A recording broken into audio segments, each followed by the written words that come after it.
การเฉลิมฉลองบุญปีใหม่หรือว่าลิ้นบุญปีใหม่อยู่ที่นครหลวงพระบางตามเส้นทางแคมป์คลองและแคมป์น้ำขานเป็นจังได๋ไปเบิ่งไปชมคลิปนี้นำกันเลยพี่น้อง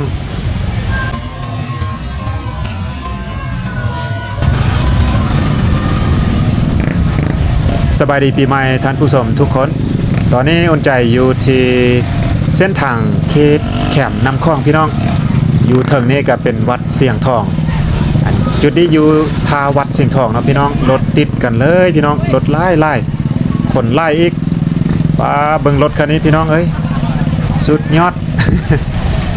แกคนมาเต็มเลยเนาะแต่ว่าสังเกตเบิ่งนี่รถติดยาวเลยพี่น้องอยู่นครหลวงพระบางหรือว่าอยู่ในเมืองหลวงพระบางจุดลักๆที่คนไปรวมโตกันไล่ที่สุดก็คือเส้นทางสีสว่างวงใจกลางเมืองนครหลวงพระบางหรือว่าเส้นกลางของตัวเมืองนั่นเอง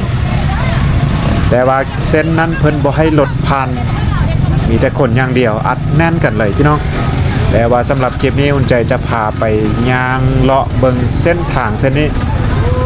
เส้นแคมป์คลองแล้วก็จะย่างไปฮอดเส้นทางเรียบแคมป์ขานพี่น้องว่าจะเป็นจังได๋แต่ว่าตามสังเกตตอนนี้รถนี้บ่ขยับเลยพี่น้องเพราะว่าซ่องเส้นทางนี้เพิ่นจะให้รถแล่นผ่านตลอดเวลาแต่ก็มีประชาชนมาฮดน้ำเฉลิมฉลองบุญปีใหม่กันอย่างหน้าแน่นเลยเนาะเต็มพี่น้องเอ้ยผ่านมา2วันที่มีการเฉลิมฉลองบุญปีใหม่บุญใจฮากาได้มาเส้นนี้ Hello Happy New Year Happy New Year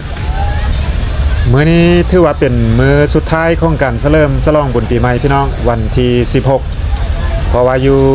ประเทศลาวเฮาลิ้นอยู่3มื้อ3วันก็คือวันที่14 15 16อยู่หลวงพระบางวันที่13หันมีการแห่สร้างในตอนเช้าจะเอิ้นว่าแห่สร้างเหียงเกยแล้วก็บ่มีการฮดน้ำเทื่อเนาะบ่มีการเฉลิมฉลองใหญ่แบบนี้แล้วก็วันที่วันที่14วันที่14ก็คือมีตลาดนัดตอนเช้าแต่ว่าฝนตกตอนเช้าพี่น้องบ่ายมากับประชาชนลงดอนอยู่เขตน้ำคลองเขตนี่แหละไปตบพระธาตุสายแล้วก็มีการลิ้นฮดน้ำมวลซืนแบบนี้แหละพี่น้องแล้วก็วันที่เมื่อวานนี้วันที่15ก็มีการแฮวอหรือว่าแฮหนังสังฆานนั่นเองก็ลิ้นกันแบบมวนแบบนี้พี่น้องแล้วมื้อนี้เป็นมื้อสุดท้ายก็จัดเต็มเช่นกันพี่น้อง โชคดีปีใหม่เด้อรถนี้ถือว่าบ่ขยับเลยบ่ไปเลยเนาะนั่นน่าจะยาวพอสมควร ติดกันอยู่เลยว้าว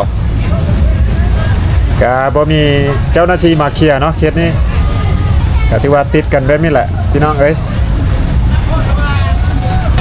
ผมใจจะย่างไปเรื่อยๆแต่ว่าบ่แน่ใจว่าจะย่างไปสุดจนเกือบสุดเมืองพุ่นบ่เพราะว่าโชคดีปีใหม่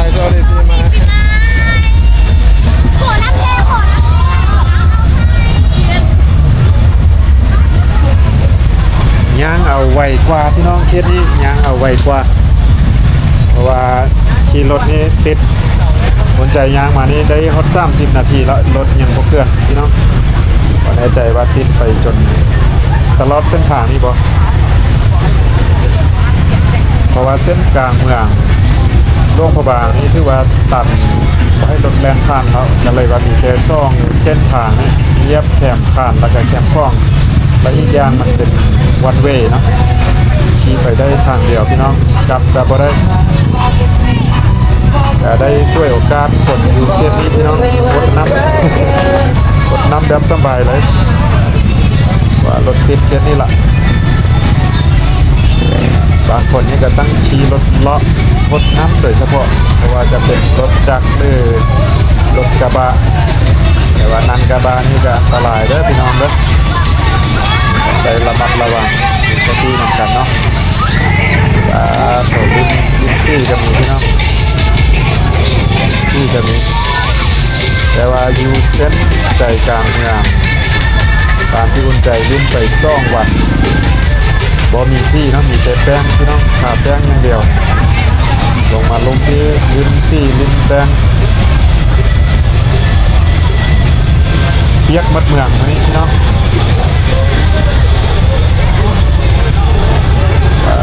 ถึงยาวไปเลยไปตลอดทางเส้นนี้เลยพี่น้องบอกขยับเลยเนาะ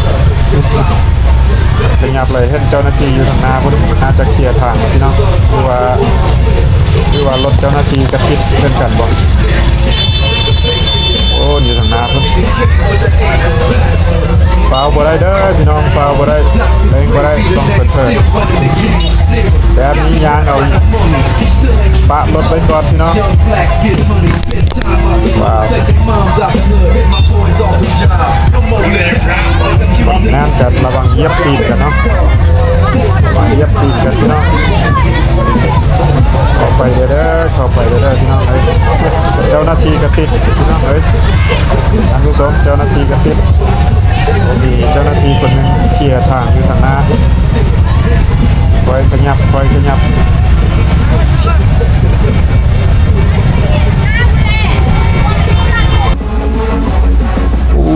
ยังติดยาวไปไกลพี่น้องเอ้ยลองลงไปใต้พุ่นบางคันนี่ก็ตั้งจอดตันทางเลยเนาะโดยเฉพาะรถใหญ่จอดตันทางเลยพุ่นติดยาวไปทางล่างพุ่นพี่น้อง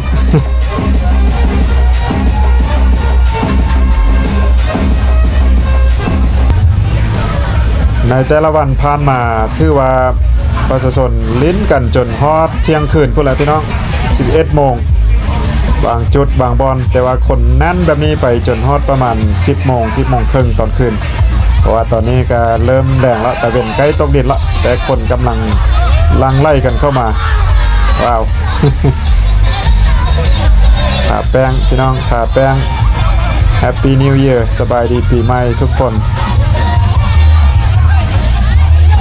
โชคดีปีใหม่โชคดีปีใหม่โธ่เปียกมัดทั้งเมืองแถวพี่น้องเอ้ยซุ่มกันทั้งเมืองบอกคิดบ่ฟันว่าจะฮ้อนเนาะใครแต่ฮ้อนเพราะว่ามื้อทำอิฐมื้อวันที่14มื้อโลลาดล่วงพระบางมื้อลงตลาดนัดตอนเช้าฝนตกหมดเช้าอากาศเย็นบอกคิดว่าสิได้ลิ้นน้ำพี่น้องแต่ว่ามามื้อวานกับมื้อนี้ดีเลยอากาศร้อนแห้งต้องได้ลิ้นน้ำส้มกับว่าเดือนเมษาแท้ๆพี่น้องจัดไปแคมคลองเลยพี่น้องซ้ายมือจะเป็นแม่น้ำคลองทางเส้นนี้ก็จะเรียบน้ำคลองไปจนเกือบสุดเมืองแล้วก็เป็นทางวันเวย์ทางเส้นเดียวเส้นทางรองบ่แน่ใจอันนี้น่าจะเป็นรถที่พาทุกคนติดบ่ เพราะว่าทางหน้านี้เป้าวางเราได้นี่เอาพี่น้องถ่ากันเข้าไปทู่กันเข้าไปพี่น้องเอ้ย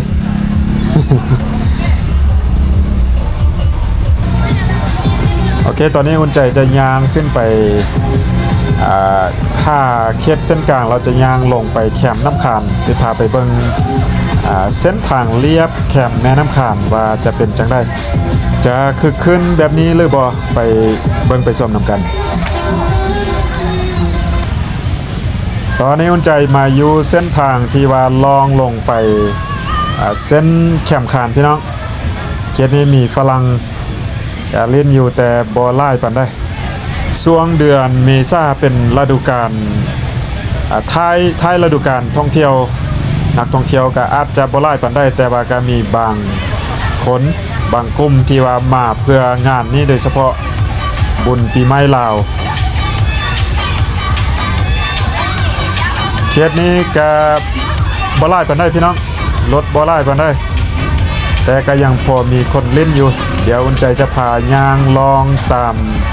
เส้นทางนี้ไปก็จะลงไปหาแคมป์แม่น้ำขานแล้วก็ไปเสื่อมใส่เส้นทางแม่น้ำคลองอยู่เขตปากขานนั่นเองพี่น้อง ลองไปเบิ่งนำกันก็ถือว่าบ่แน่นรถก็บ่ติดเนาะพี่น้องบ่คืออยู่ทางแคมป์คลองเมื่อกี้นี่แต่ก็พอมีอยู่เพราะว่าเขตนี้ก็จะเป็นเขตใจกลางเมืองเส้นกันมีห้านค้าต่างๆบ้านพักโรงแรมจะเป็นจุดศูนย์กลางของเมืองหลวงพระบางนี่แหละพี่น้องได้เวลาทาแป้งทู่แป้งกันเข้าไปแล้วพี่น้องทู่ทากันเข้าไปเปียกจนบ่มีบอลสิเปียกแล้วเนาะ แต่ก็ดีพี่น้องเป็นประเพณีอันดีงามอวยพรซึ่งกันและกันลิ้นกันอย่างมีสติแบบนุ่มนวลบ่ต้องนักปานได้ลิ้นแบบเบาๆพี่น้องกดนำซาดนำใส่กันทาแป้งเบาๆที่ว่าสุดยอด รถทางแคบอีกก็มีรถจอดข้างทางอีกเติมพี่น้องต้องได้ระมัดระวังนำกันเนาะ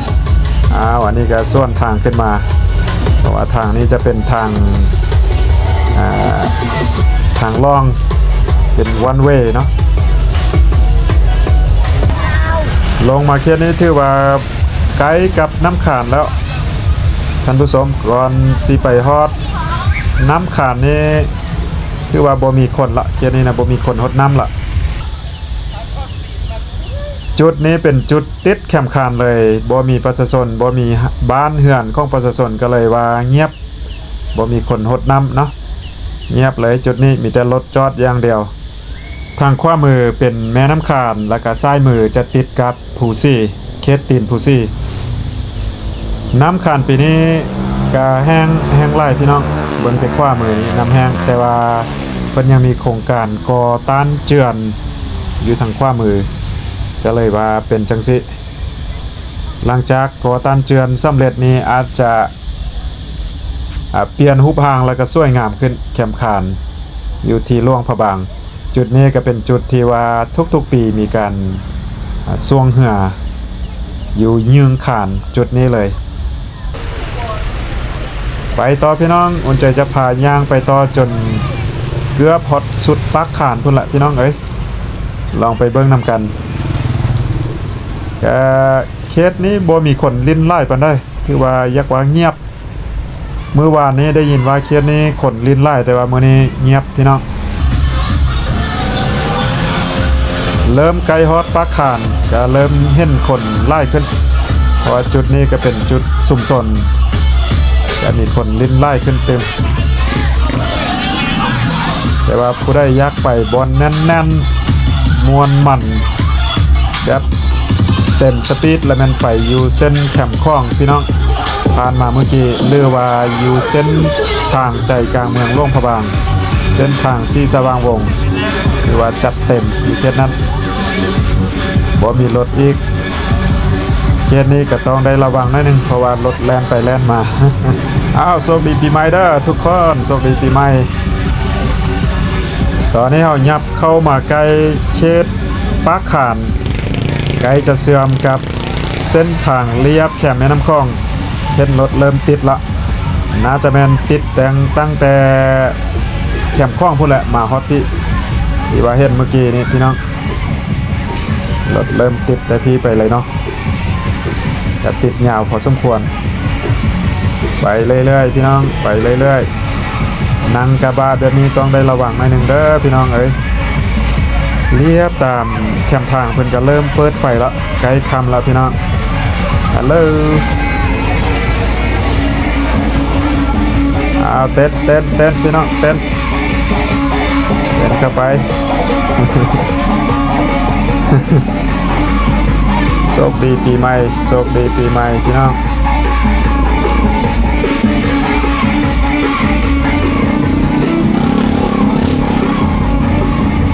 จากน้อย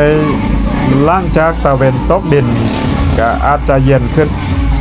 ก็คนก็จะทยอยกลับบ้านกลับเฮือนพี่น้องสังเกตว่าปีนี้เห็นคนต่างแขวงเข้ามาลิ้นอยู่หลวงพระบางอย่างหน้าแน่นเลยโดยเฉพาะสังเกตเห็นอยู่เส้นใจกลางเมืองหลวงพระบางเต็มเกือบว่าเกิน 50% ของค คนที่มาลิ้นเสริมฉลองบุญปีใหม่ฮดนำจะเป็นคนต่างแขวงพี่น้องฟังตามสำเนียงการปากเว้าจะเป็นคนต่างแขวงทั้งนั้นเพราะว่าก็สะดวกสบายที่ว่าจะเข้ามาลิ้นอยู่หลวงพระบางเพราะว่าจะมาทางใต้ทางเหนือด้วยรถไฟโดยเฉพาะก็เห็นมีนักท่องเที่ยวจากจีนก็มาไล่พอสมควรมาลิ้นบุญปีใหม่อยู่หลวงพระบางพี่น้องเอ้ยครับมื้อนี้เนื่องจากว่าเป็นมื้อสุดท้ายของการเฉลิมฉลองบุญปีใหม่เนาะฉะนั้นถ้าทานได้ยังบ่มีโอกาสได้มาลิ้นเตรียมไว้ปีหน้าพี่น้องวางแผนไว้เลยวันที่14 15 16 3วันเนาะของเดือนเมษาทุกๆปีมาได้เลยพี่น้องจัดเต็มที่ว่ามวนมันทุกปีแบบนี้เลยเนาะโอเคพี่น้องเอ้ยสำหรับวิดีโอนี้อุ่นใจกับซีข้อจบไว้เพียงสักนี้เนาะกระโชคดีปีใหม่ทุกท่านทุกคนจังได้การเส้นเก่าเส้นเดิมขอบใจทุกท่านที่เข้ามาติดตามนะครับชมซองอุ่นใจมาโดยตลอดถ้าท่านได้เข้ามาแล้วยังบ่ทันได้กดติดตามก็สามารถเข้าไปกดติดตามให้กำลังใจอุ่นใจได้เนาะเพื่อบ่ให้พลาดคลิปต่อไปพี่น้องโอเคเจอกันคลิปต่อไปสำหรับคลิปนี้สบายดีพี่น้อง